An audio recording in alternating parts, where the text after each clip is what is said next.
Hi, hello, and welcome to this week's session of the Expert series. So, I am here with you, bringing to you this book, How to Get From Where You Are to Where You Want to Be, written by Jack Canfield.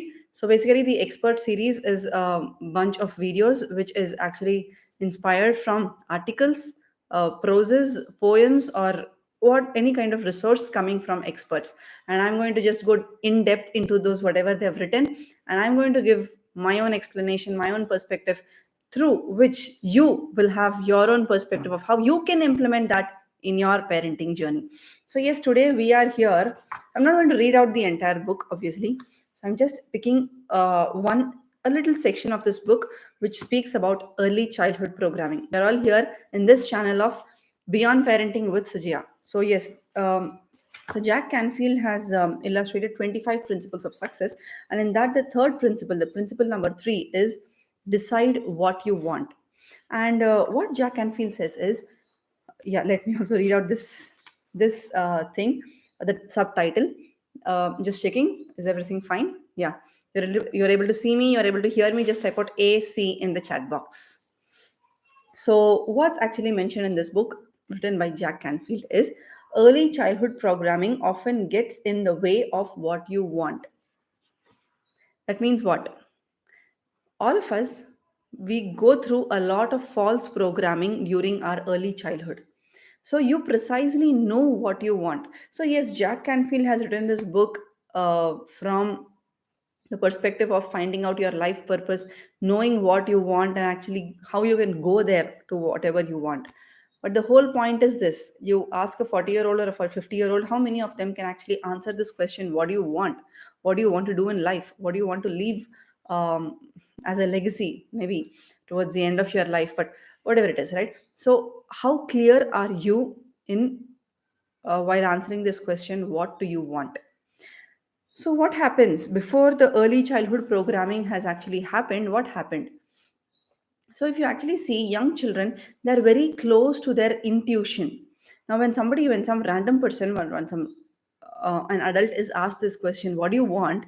You may not be clear. You may not be getting that precise answer in your mind right at that moment, because because there is some kind of misconnection, or there is some kind of gap that exists between you and your intuition.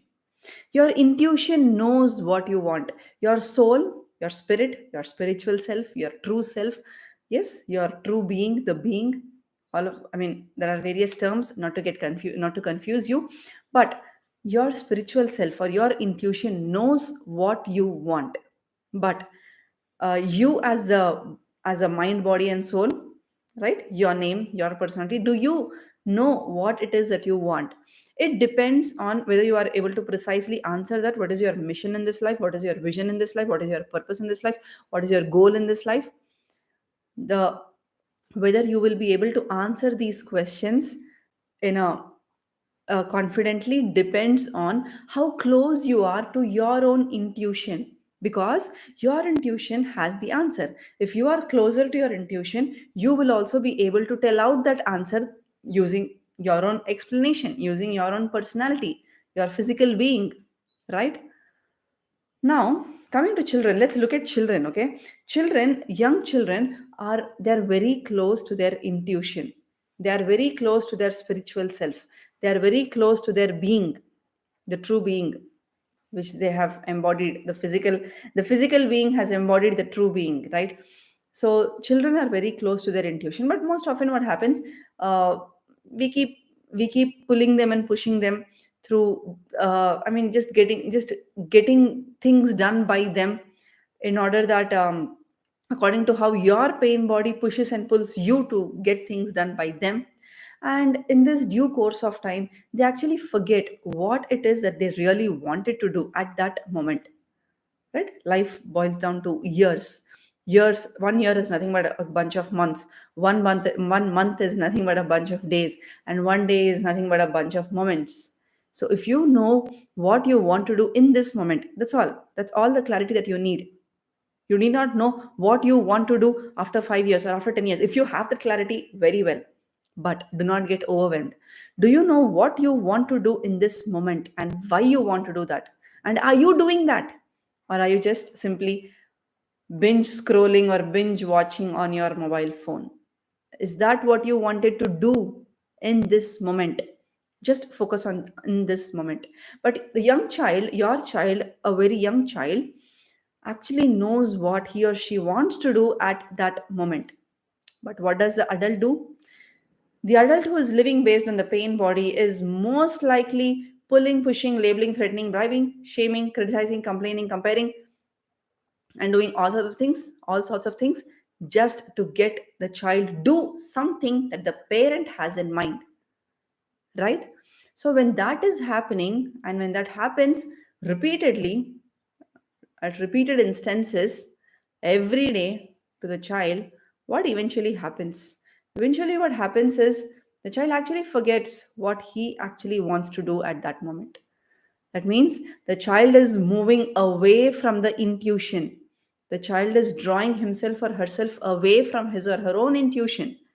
And again, as the life, as we keep growing, as we keep living our life, the only thing that can actually help you at any phase in your life, going through any kind of challenge, is only your intuition. Intuition is the channel through which divinity speaks to you. That's your own true self speaking to you.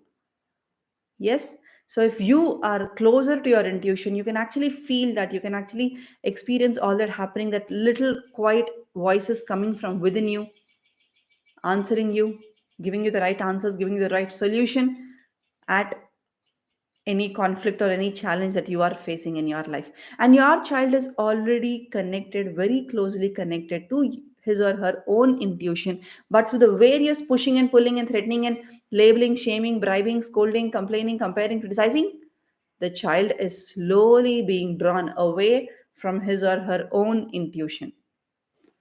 Let me read this out to you. Uh, right inside of every one of us is, this is a page 38 of the subtitle of the section is early childhood programming often gets in the way of what you want. So how adults need to be coached to actually make them realize what they want, which was already existing in them as a child. So your child is already clearly knows what your child wants.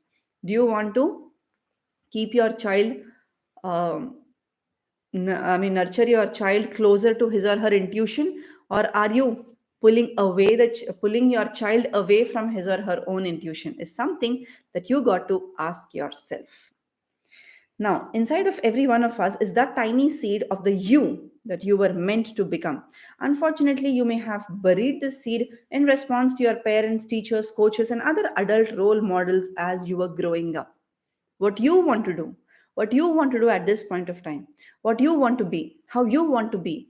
Yes, your child already has some kind of image, but no, that will not give you good that no, that drawing, that painting, that coloring will not give you marks. Just stop doing that and come here and finish this math homework and finish this physics problem or whatever it is.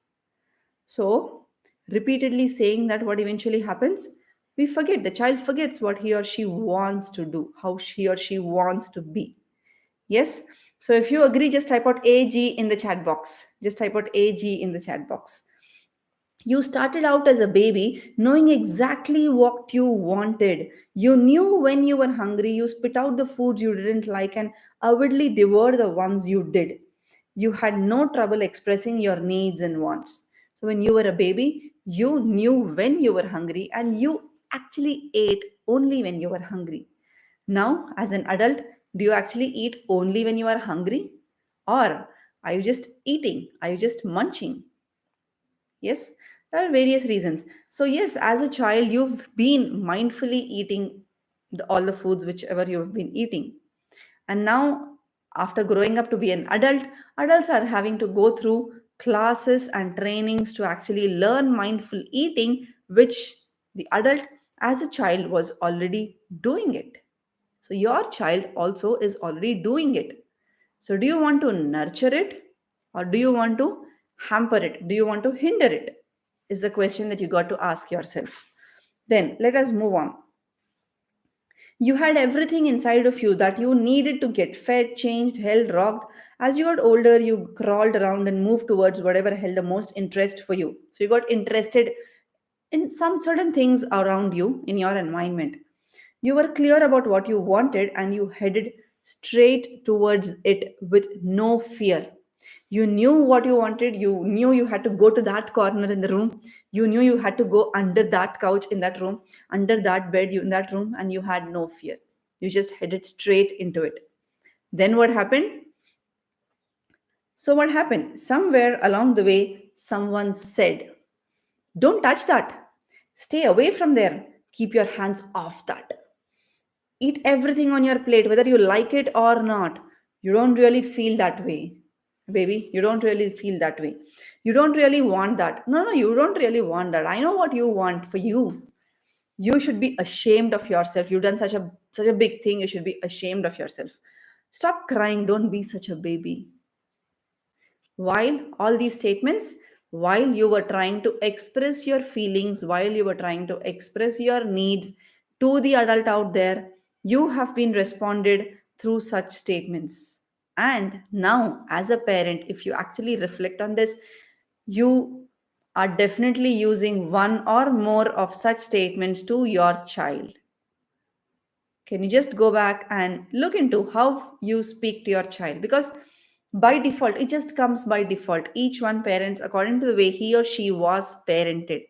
Do you want to parent by default, or do you want to parent by design? You want to consciously design the way you want to parent, or do you want to parent by default? Is something that you have to decide for yourself. Yes. And then as you got older, you heard even more statements. You can't have everything you want simply because you want it. Yes. And then such statements, when you are a teenager, when you are a young adult, they still remain in your mind. I want a car, I want a house, I want that, I want this. Okay. Not, I mean, all the necessary assessment and analysis put in place, but somehow you have the fear that no, no, no, I'm not, I do not deserve that. I can't have all of them. I should either have this and compromise that, or have that and compromise this. I can either be a I can either be a career guy or a family guy. I can either be a career mother or a family mother. You can do it all. But don't beat up yourself. Don't beat up yourself. You can find ways to do it all once you figure out what your purpose is in your life. Universe starts to open up new ways for you to fulfill that purpose. And then money doesn't grow on trees. Another belief that keeps killing you from inside. Can't you think of anybody but yourself? Stop being so selfish. Stop doing what you are doing and come do what I want you to do. Stop doing what you're doing and come do what I want you to do. Such common statements which have, maybe you've been hearing such statements all through your childhood, and maybe you are also saying these to your child. Just look back and reflect. How do you feel if you are in the recipient, in the receiver position of such statements? And how would your child feel? And it's not just about the feelings. Just keep the feelings aside. I mean, feeling sad for like 5 minutes, feeling sad for that 2 minutes, feeling sad for 10 minutes, and then you can go cuddle up with your child, and everything is said. Just keep that aside. It's fine. If it's fine, it's fine. If, I mean, you need not worry about your child feeling sad if the sad feeling is kind of compensated with the cuddles that you do with your child, saying sorry or whatever. But it is not just a matter of fact that the child is feeling sad at that moment, but it is something that is continuously happening to the child, even when the child is a teenager, is growing up adult, is a young adult, is an adult, and an elderly person. Because all these false impressions, all the false programming that has happened in the child's subconscious is going to stay there long, very, very long. Maybe the child feeling sad just happened for 5 minutes. You feeling sad maybe happened for 15 minutes. And then you go cuddle up with your child, and then you forget about whatever has happened. But your child's subconscious simply does not forget. Whatever imprints your words have created, they have created, and it takes a lot of effort. It is possible to erase it, it is possible to rewire it, it is possible to do, I mean, some kind of repair work on it. But it takes a lot of time, it takes a lot of effort. Now, how would you want to contribute in your child's life? Do you wish your child would be spending a bunch of years to actually reprogram his wounded or falsely programmed subconscious? Or do you constantly want to nurture your child's subconscious, keep him close to his intuition, and actually live the way he is supposed to live in this lifetime? The true life that he's supposed to live in this lifetime, the true life that he's supposed to be living in this lifetime. What do you want to do to your child? That brings to the end of today's session, the expert series. To continue to be watching such videos, and you can actually look into the whole playlist, the other videos which I've uploaded on my channel. Make sure you check out my channel, click on those, click on these videos, click on the earlier videos, and you will get your own answers for most of the parenting challenges that you are going through. And make sure you also subscribe, you also like and share this video with the fellow parents, because this is something very important, not just for you but for your child, who is here to grow up to be the true individual, to live that beautiful true life that your child is supposed to be living in this lifetime. And not you, not me, nobody, none of us actually have the right to hinder it. Cheers. Thanks for watching. Thanks for giving me your time. Thank you. Bye bye.